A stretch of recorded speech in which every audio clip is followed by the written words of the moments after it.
রাজ্যের বিভিন্ন স্থানে বাড়িঘর লুটপাট, অগ্নিসংযোগ, পুকুরে মাছ চুরি, পুকুরে বিষ ঢেলে দেওয়া, বাগান বাগিচা নষ্ট করার পরিস্থিতি আছে।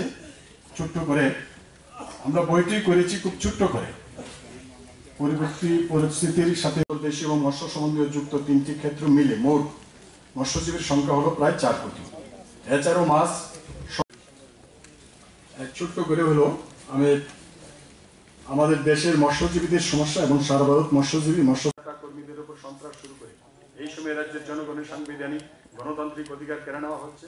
সিপিএম রাজ্য দপ্তর সহ আমাদের বিভিন্ন হচ্ছে। কার্যত ফিশারি সেক্টরে কেন্দ্রীয় বাজেটে বরাদ্দ খুব কম থাকে। মৎস্যজীবীরা প্রাতিষ্ঠানিক ঋণ থেকে বঞ্চিত।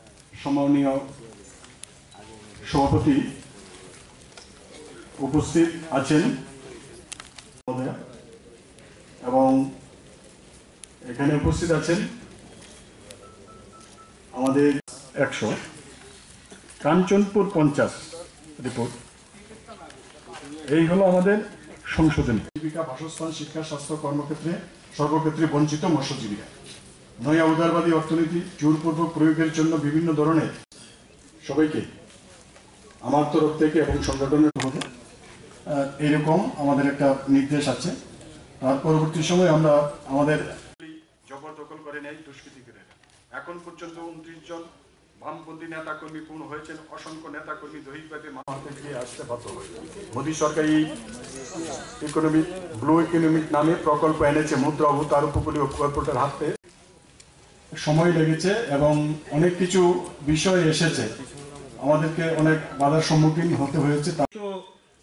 সম্মেলন শেষ করতে হবে। কাজেই এই প্রতিবেদন উত্থাপনের পরে প্রত্যেক বিভাগ থেকে বেকার সমস্যা ভারতবর্ষের এমন কোন রাজ্য নেই, রাজ্যের এমন কোন জেলা নেই যেখানে বেকার নেই। এমন ভাবে বিষয়টা উপস্থিত করলো চাকরির কোনো সমস্যা নেই, সবাই চাকরি পেয়ে যাবে। এগুলো দেখার পর তখনই মনে হয়েছিল এগুলো তো অসত্য কথা বলছে মানুষকে প্রলুব্ধ করার জন্য। ওই বিশালগড়ের মিটিং থেকে আমি বলতে শুরু করেছিলাম যে আমি রাস্তায় আস্তে আস্তে দেখছিলাম সমস্ত অসত্য কথা বলছে। তাদের নিজেদের সরকার যে রাজ্যগুলোতে চলছে সেখানেই তারা কিন্তু এই সমস্যাগুলি সমাধান করছে না।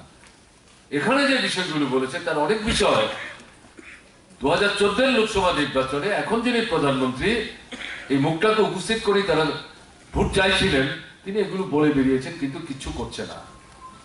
আমাদের রাজ্যে এসে এই যে কথাগুলো বলছে যদি বিশ্বাস করেন ঠকে যাবেন, ভুল করবেন না,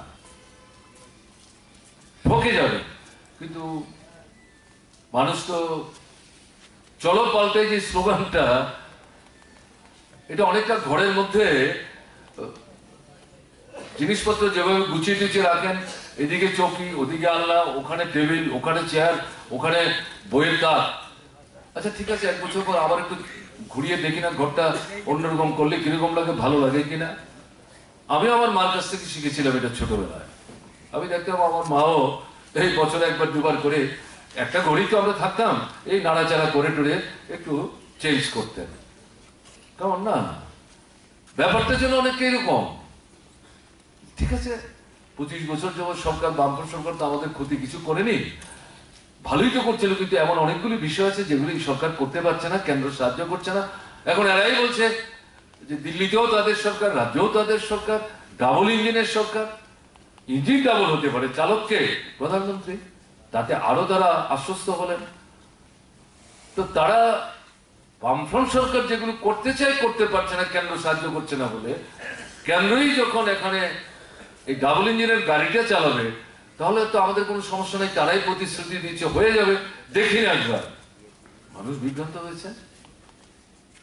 মানুষদেরকে আমরা অপরাধী করছি না, এটা আমাদেরই দুর্বলতা।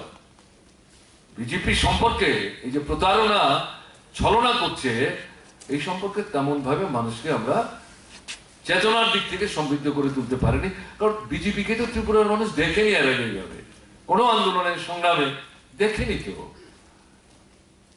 এরকম একটা জায়গায় দাঁড়িয়ে এই প্রতিশ্রুতিগুলি দিয়ে যেভাবে, সঙ্গে তো অন্যান্য বিষয় আছে, আমি যাচ্ছি না, আমি নিয়মিত একটা যোগাযোগ করবো। রাজনীতির কথা বলার দরকার নেই, বিজেপি সিপিএম বলার দরকার নেই। এই আলোচনা সব মানুষ এখনো চায় না খোলামেলা হোক, সন্ত্রাস তো। তাহলে কি হবে বলে আপনি বলছেন যোগাযোগ করতে হবে, কি বলে যোগাযোগ করবো? বিপদ আছে, আপদ আছে, আনন্দ আছে, ফুর্তি আছে, কেমন না? বাড়িতে একটা বাচ্চা হয়েছে, শিশুর কান্না শুনেছেন, জানলেন নিজের থেকে, ছেলে হলো না মেয়ে হলো, দেখি না তার মুখটা, কি নাম রেখেছেন? আপনাকে দেখাবে না বাচ্চা? দেখাবে তো। শনি পূজা হচ্ছে, আপনাকে নিমন্ত্রণ করেনি, কাশি বাজাচ্ছে, ঘন্টা বাজাচ্ছে, শনি পূজায় শঙ্খ ফোয়াই কিনা আমি জানি না, যদি ফোয়াই তো ভালো, ঢুকেন না, কি ব্যাপার? সবাইকে প্রসাদ প্রসাদ দিচ্ছেন, আমাকে খবর দিলেন না কেন? আমি কি সবগুলো প্রসাদ খেয়ে ফেলতাম? একটু সে খাবো, কি হচ্ছে? আমাকে বাদ দিয়ে কেন করছেন? লজ্জা পেয়ে যাবে। আরে ঠিকই তো।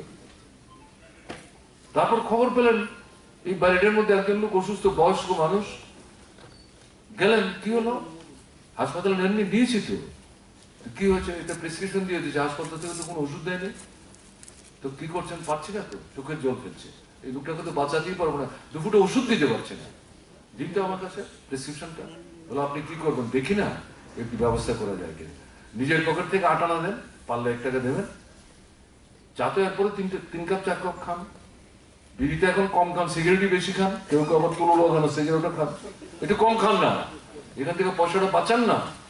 তারপরে 5 জন 7 জনের সঙ্গে কথা বলে, এই ভাই 2 টাকা দাও তো, 3 টাকা দাও তো, এই টাকাটা একসাথে করে 5টা ওষুধ নাও, 2টো ওষুধ কিনে নিয়ে যান, এই ওষুধটা খাও। কি ধারণা হবে পরিবারটা? আরে এরকম আগুন লাগতে পারে বাড়িটাতে। আপনি কি বসে দেখবেন ফায়ার ব্রিগেড আসবে, আমার যাওয়ার দরকার নাই, ওখান থেকে আগুনের লোক এসে আপনার বাড়িটা যখন পুড়িয়ে দেবে তখন কি হবে? যাবেন না আপনি? বর্ষা হচ্ছে, রান্নাঘরে জল উঠে গেছে, টেবিলের উপর চেয়ার দিয়ে ওখানে বসে আছেন বাচ্চা কোলে নিয়ে, খাবার কোথায়? আপনি যখন জানলেন আপনার ঘরে জল উঠেছে, ঠিক আছে, আপনারটাও দেখছেন, ওখানে যান না, কি হলো? আপনাদের খাওয়া দাওয়া হয়নি? আমরা একটু খিচুড়ি করেছি, আলু ভাজা করেছি, একটু দিয়ে নেন, লজ্জায় মাথা নত করে চুপচাপ থাকবে, একটু দিয়ে আসুন না।